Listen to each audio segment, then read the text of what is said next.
Pero bago tayo magpatuloy ay pakilike ang ating video. Ganon din ang subscribe button, pati na rin ang bell icon para lagi kayong updated sa mga parating ko pang mga uploads.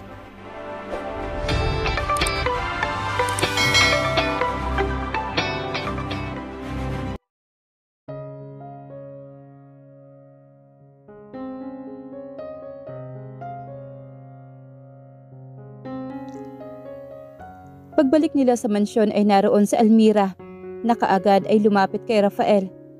Nakaramdam siya ng inis sa kung anong kadahilanan. Hindi niya alam kung bakit laging nandito si Almira sa mansyon at lagi nitong hinahanap si Rafael. Hindi ba't ipinagpalit na nito ang asawa niya kay Albert? Mauna ka na sa komedor, Cassandra. Utos pa ni Rafael sa kanya. Sa halip na magpunta sa komedor ay umakyat siya sa silid. Kailangan niya magbihis dahil pawisan siya. Pero ang totoo ay hindi niya gustong makita na nag-uusap si Rafael at Almira. Nakakaramdam na ba siya ng selo sa dalawang yon? May kumatok sa pintuan habang nagmumuni-muni siya sa pinto. Palabas na ng balkonahe. Nakasukbit pa ang tuwalya sa balikat niya. Ma'am Cassandra, hinihintay na ho kayo ni Sir Rafael sa komedor. Sige Ate Minda, maliligo lang ho ako. Bakit uunahin mo pa ang pagligo kaysa sundin ang asawa mo? Ipinatawag ka na niya. Hindi maganda na sasalungat ka kay Rafael, lalo na kapag kaharap ang ibang tao. Nariyan pa ho ba si Almira? Oo. Isang malalim na buntong hininga ang pinakawalan niya. Hindi niya alam kung papaano haharap sa dalawa nang hindi maaapektuhan tuwing ipamumukha ni Almira na ito ang nauna sa buhay ni Rafael. Katulad na lang ng pag-uusap nila kanina nang hanapin sa kanya ang asawa niya. Hindi mo maiiwasan si Almira dito dahil si Carlos ang nagpapatawag sa babaeng yon. Pero kung iniisip mo na pabor kay Rafael ang presensya ni Almira, baka nagkakamali ka. Hindi ba't ipinilit pa nga ni Rafael ang sarili niya kay Almira? Base sa nakita ko sa kumakalat na video, oo. Pero base sa nakikita kong pag-iwas ni Rafael ngayon kay Almira at paghihintay ni Rafael sa komedor sa asawa niya bago ito makakain, hindi na siguro. Ultimatum na ang ibinigay ni Rafael kay Almira. Kaya Cassandra, may palagay akong pagkatapos ng kasal nyo ay napagtanto na ni Rafael na wala nang patutunguhan ang pagmamahal niya sa dati niyang kasintahan. Pareho na silang nakataling dalawa. Isang pilit ng ngiti ang pinakawalan niya. Parte ng pagiging asawa niya kay Rafael ang pagpapanggap na maayos ang relasyon nilang dalawa. Sige ho, bababa na ho ako. Pagdating sa komedor ay kumakain na si Almira at Carlos. Si Rafael ay napalingon sa kanya, saka tumayo at inayos ang upuan niya sa tabi nito. Salamat. Doon pala nagsandok si Rafael ng pagkain nilang dalawa. Tahimik lang silang kumakain ni Rafael habang si Carlos at Almira ang nagkukwentuhan tungkol sa magkapitbahay na hasyenda. Nang matapos kumain si Carlos ay nagpaalam na itong pupunta sa silid. Naiwan silang tatlo sa hapagkainan. Mas lalong tumaas ang pagkailang niya sa harap ng dalawa. Dinala mo na pala si Cassandra sa paborito nating pasyalan roon. Ha Rafael? Si Almira ang unang nagsalita sa kanila. Suhestyon ni Papa, Almira. May problema ba kung dalhin ko ang asawa ko roon? Sa pagkakaalam ko ay pag-aari iyon ng mga Sullivan. Base sa pag-uusap ng dalawa ay ang tabing dagat na pinuntahan nila kanina ang tinutukoy ni Almira. Kaya ba malamlam ang mga mata ni Rafael kanina kahit siya ay tuwang-tuwa na nagtatampisaw sa tubig? At kaya ba hindi ito interesado na puntahan ang lugar na iyon kung hindi lang dahil sa utos ni Carlos? Natanong ko lang naman, wala akong ibang ibig ipakahulugan. Bakit hindi mo na rin ipasyal sa Baguio si Cassandra at sa iba pang magagandang pasyalan dito sa norte? I'm sure magugustuhan niya. At lalo na sa Baguio, ilang beses din tayo naglagi sa The Mansion ng ilang araw, hindi ba? Sigurado niya na ngayon na may ibig ipahiwatig si Almira. Kaya nito nababanggit ang mga pasyalan na pinupuntahan nito noon kasama si Rafael. Ipinamumukha ba nito sa kanya na hindi niya kayang pantayan ang lugar nito sa puso ng asawa niya ngayon? Kung gusto ng asawa ko, bakit hindi? Wika naman ito na ikinawit ang kamay sa baywang niya. Kaya ko lang naman dinala si Cassandra sa tabing dagat. At dahil gusto daw niyang makita ang ikinukwento ng papa. Gusto niyang mailang sa pagkakadikit ng kanilang katawan. Pero tulad ng kailangan niyang isipin, parte ng trabaho niya bilang asawa ni Rafael ang pagpapanggap sa loob ng 2 taon. Nakakaisang araw pa lamang siya. Bakit hindi mo tawagan ang ating mga kaibigan doon sa Baguio para doon kayo manatili para sa inyong honeymoon? Hindi na kailangan, Almira. Maraming trabaho sa bukid na kailangang unahin. Wala kayong honeymoon? That's awful. Marami kang plano noon para sa ating dalawa. Ano nangyari? Bakit hindi mo itinutuloy ang mga plano mo ngayon kay Cassandra? Sandali namang hindi nakaimik si Rafael na lumingon sandali kay Cassandra. Almira was behaving like a bitch. Pero hindi niya papatulan ang pangiinis nito dahil malinaw naman sa kanya kung ano siya sa buhay ni Rafael ngayon. May iba kaming planong dalawa at sa tingin ko, sa amin na lang yon. Tapos ka na bang kumain, mahal? Muntik na niyang maibuga ang tubig na iniinom niya sa pagtawag sa kanya na mahal. Napilitan siyang ngumiti rito. Oo, aakit na muna ako sa silid. Dahil kanina pa ako pawis, gusto ko maligo muna. Ang dahilan niya kaya niya sinabi yon ay para hindi na siya yayain pang makipagkwentuhan ni Almira. Kailangan niyang ipahiwatig na may iba siyang gustong gawin. Kanina pa napapaso ang buong sistema niya sa dalawa. Sa mga tingin ni Almira na tila inaalis sa siya. At sa kamay ni Rafael sa baywang niya na hindi na inaalis ng asawa. Maligo? Kailangan ko rin yon. Napakainit sa bukid kanina. Tara sa pool? Nangako akong tutulungan kitang lumangoy. Hindi ba? Wala akong dalang swimsuit. Mahal? Utal niyang wika rito. Bakit sa pool pa? Naisip ni Rafael na maligo. At bakit kailangan na kasama pa siya? Huwag ka mag-alala. Let's go. At dahil hatak na ni Rafael ang kamay niya, ay napilitan siyang sumunod sa asawa. May kalakihan din ang pool na nagsisimula sa 4 feet hanggang 6 feet ang lalim nito. Mula sa komedor ay matatanaw sila doon ni Almira na hindi pa tumatayo sa hapagkainan. Akala ko ba hindi natin dapat seryosohin ang pagpapanggap? Hirap niyang wika naman kay Rafael na nakatayo pa at nakatingin sa bughaw na tubig. Wala siyang balak na lumusong doon, kaya nakatayo lang siya sa tabi nito. Kailangan natin, Cassandra. Hindi gustong tumigil ni Almira na maging magkaibigan ulit kami. Anong masama sa pagiging magkaibigan? Hindi mo pa rin ba kaya? Hindi mo pa rin ba siya napapatawad? Umiwas ito ng tingin sa kanya ay hindi rin ito sinagot ang tanong niya. Hindi ako maliligo dyan, Rafael. Kailangan mo akong sabay maligo dito. Malalaman ni Almira na magkahiwalay tayo ng silid kapag doon ka tumuloy. Ano ba ang gusto niyang palabasin? Bakit niya ginagawa ito? Hindi niya naiwasang ipakita ang inis. Ginugulo niya ang katahimikan natin. Nasanay kasi si Almira na sentro siya ng atensyon dito sa mansyon. Dahil, alam mo na, itinuturing siyang tunay na anak ng papa. O baka naman hindi niya lang matanggap na may iba kang babae na pinaglalaanan ng atensyon ngayon at hindi siya. Dagdag naman niya rito.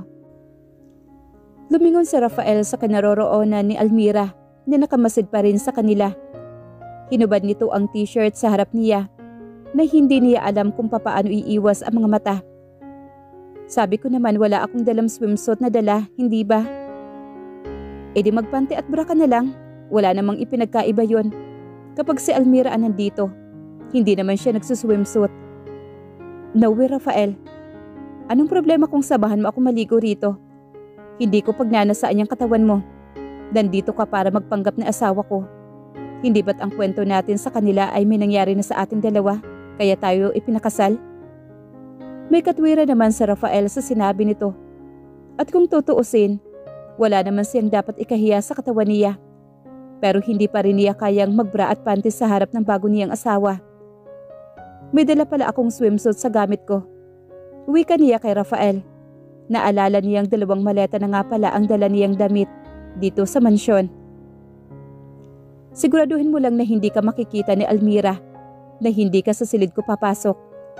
Paalala nito bago nilakad ang gilid ng pool at umupo doon. Napilitan siyang umakyat sa silid na tinutuluyan niya. Kailangan niyang ipalipat ang ilang gamit niya sa silid ni Rafael at ang iba ay naiiwan sa silid niya. Kailangan niya ng maraming damit para sa pagpapanggap nila. Isang set ng 2-piece lamang ang dala niya na huli niyang kinamit. Halos 2 taon na rin ang nakakaraan. Nagkakayaan lang sila na magkaibigan noon na mag-swimming sa isang resort sa Batangas. Sana lang ay kasya pa sa katawan niya ang panligo na iyon. Ngayon kung hindi ay mapipilitan siyang magbra at panty na lang. Sa banyo siya nagpalit kaya naman nagsuot muna siya ng roba.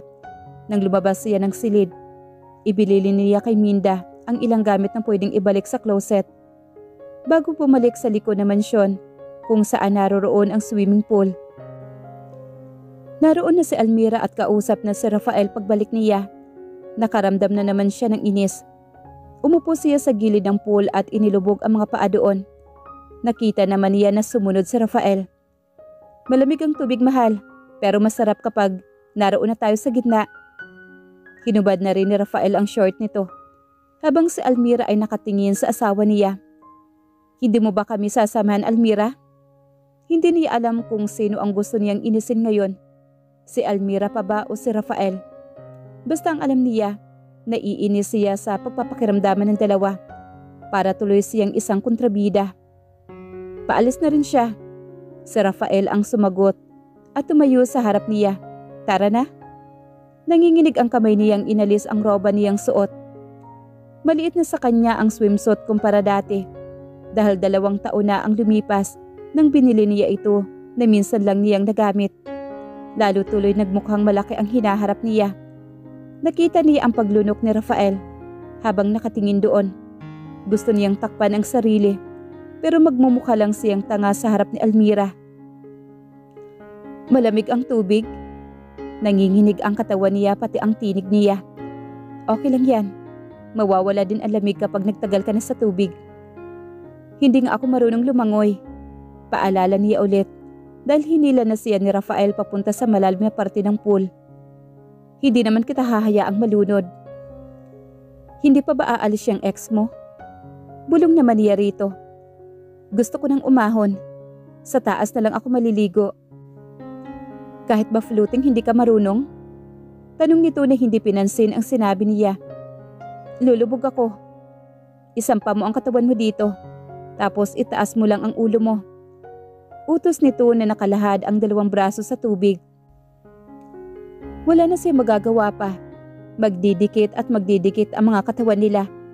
Sumunod siya sa utos ni Rafael pero hindi siya makapag-concentrate dahil napapaso siya sa init ng katawan nito at sa pagkakadikit ng mga katawan nila. Sumasayad ang dibdib niya sa braso ni Rafael at minsan ay hinahawakan siya nito sa baywang. Hindi rin niya maiwasan na mapakapit siya sa balikat nito kapag mawawalan siya ng panimbang. Hindi ko nga kasi kaya. Inis niyang wika rito. Dahil mapilit si Rafael, wala na sa paningin nila si Almira, kaya't hindi na kailangang magpanggap.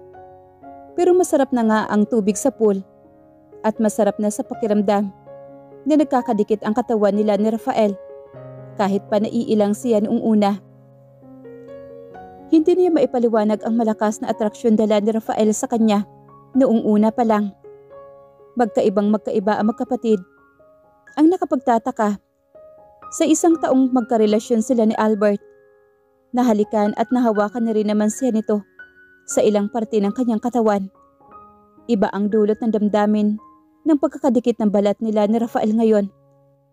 At kung kay Albert ay iwas na iwas siyang magpakita ng hita at dibdib dahil baka madala ito sa kapusukan, ngayon ay panatag siya kay Rafael kahit halos nagkayakap na silang dalawa. Siguro ay dahil kasal na siya kay Rafael. Noon pa man ay hindi siya pabor sa premarital. O baka dahil alam niyang wala namang epekto kay Rafael kahit maghubad siya dahil ang puso at isip nito ay hawak pa rin ni Almira. Yan na muna sa ngayon. Baka sumakit ang katawan mo. Bukas kapag nabigla ka. Huwikan ni Rafael nang umikot ang mata nito at wala na roon si Almira. Nadismaya man ay pilit siyang ngumiti rito. Lumakad siya pabalik sa hagdanan ng pool. Inabot niya ang roba at isinuot.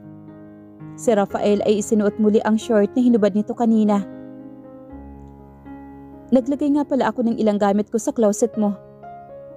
Napalingon sa kanya si Rafael na hindi niya mabasa kung ano-ana sa mga mata nito. Baka lang kasi kailangan natin magpanggap na doon ako natutulog sa silid mo. Pero huwag kang mag-alala. Lilipat din ako ng hating gabi sa silid ko kapag wala nang nakatingin.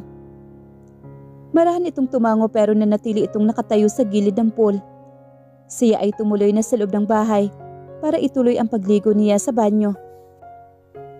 Si Almira, tanong ni Rafael sa katulong na bumalik siya sa komedor para uminom na malamig na tubig.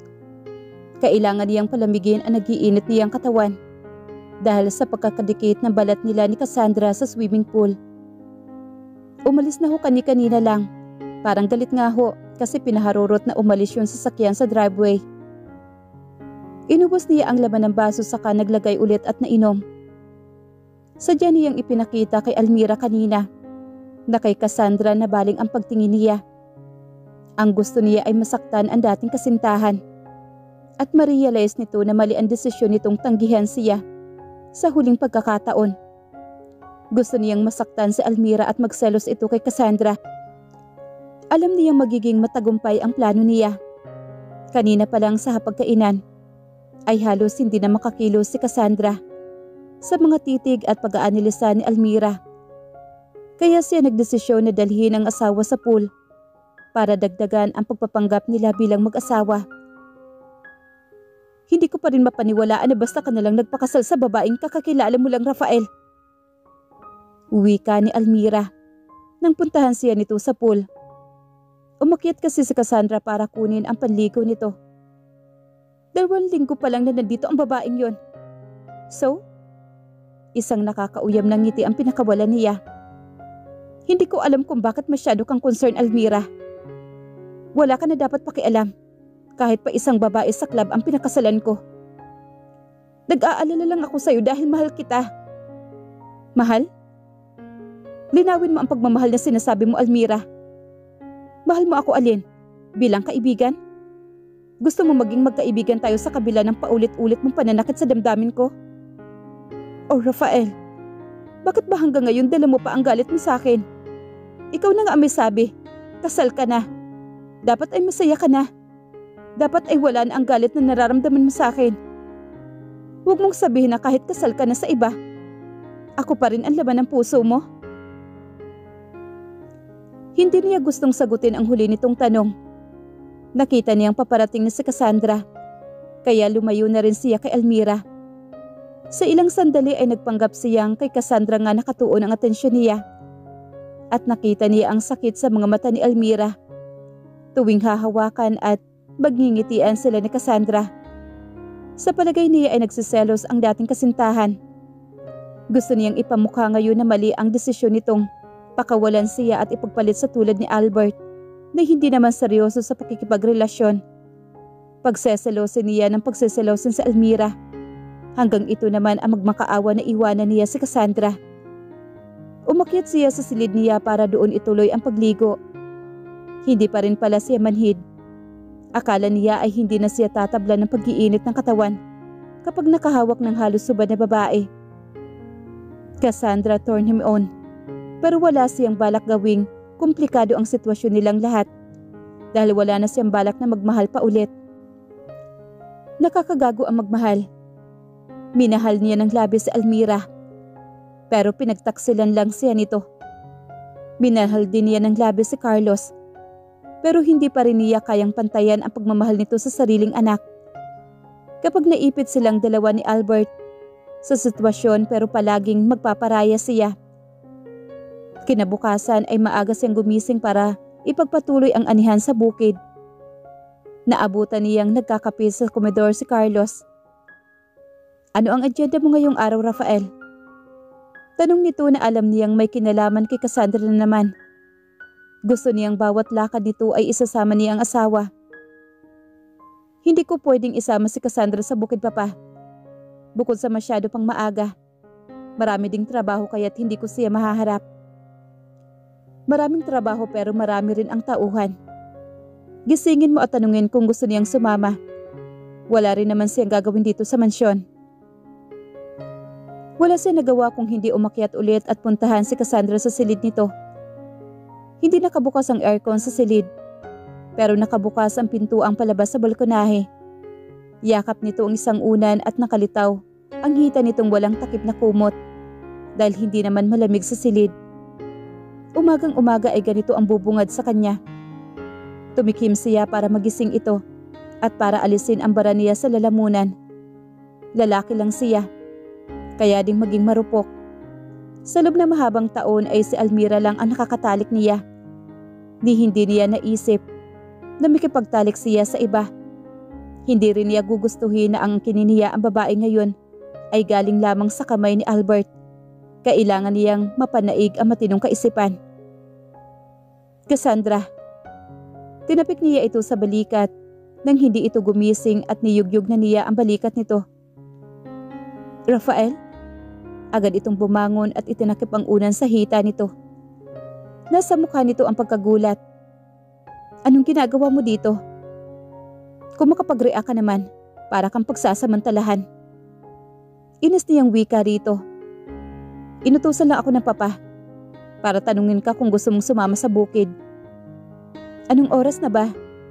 Tumingin ito sa labas ng balkonahe. Madilim pa halos ang paligid. 5:00 pa lang. Sinabi ko naman kay papa na masyadong maaga. Makulit lang talaga yon. Aalis ka na ng ganito kaaga? Maraming trabaho sa bukid. Mas maaga mas maganda dahil hindi kami aabutin ng tanghali at mabibilad ng husto sa arawan. Kung ganun ay makakaabala lang ako sa trabaho niyo, Rafael. Saka na lang kapag hindi na masyado kayong abala. Marahang tumango naman si Rafael pero hindi pa rin umaalis sa harap ni Cassandra. May kailangan ka pa ba? Lumipat ka muna sa silid ko para doon ka muna matulog. Baka maagang dumating si Almira at makikipagkwentuhan kay papa. Hindi pwedeng makita niya na dito ka natutulog. Isang buntong hininga ang pinakawalan nito. Si Almira ba ang totoong dahilan mo? Kaya ka pumayag na magpakasal sa akin? Bakit mo na itanong? Tanong naman ni Rafael. Mula nang ikasal tayo, hindi ka na niya tinantanan, Rafael.